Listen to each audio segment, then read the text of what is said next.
I found out the hard way that Molotov damage ignoring armor is probably here to stay. Because of this not being a bug, understanding how the damage of the grenades now is important to relearn. I compared damages of no armor, Kevlar, and full armor and timed the results. The timings varied usually by 1/10 of a second, and sometimes it's hard to measure the deaths because of the round ending before the person died, but you can expect the person to die in about 3.2 seconds, regardless of the equipment. And it's also the same with incendiaries and Molotovs. It also appears that jumping or crouching doesn't make a difference, so it's probably best that you run through a Molotov in a straight line if you're caught by one. Well, in a real game, how much damage can you expect to take?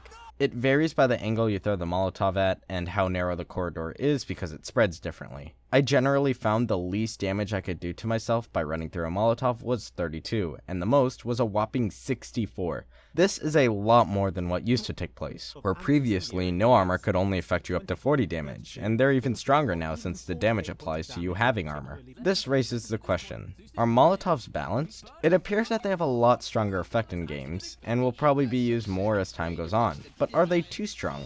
You risk wasting $400 to $600 for no reason if someone isn't in a spot you believe they are, but at the same time, 2 Molotovs, which can stack, will decimate anyone for only $800. Wait, in fact, why is Incendiary $600 still? In the past, even though it didn't damage as quickly as a Molotov with armor, it did do more armor damage, which someone can argue is balanced with the price. But now, they are equal in every way. There's a lot of interesting decisions made. Armor not having an effect, the price of the grenades, the damage they do, etc, etc. I'm sure many will have different stances based on their playstyle and opinions, so I hope it's something up for debate.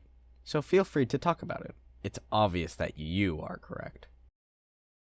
Also to note, Molotovs and incendiaries both damage you and someone else at the same rate, as some people have had this question in a similar thread about Molotovs.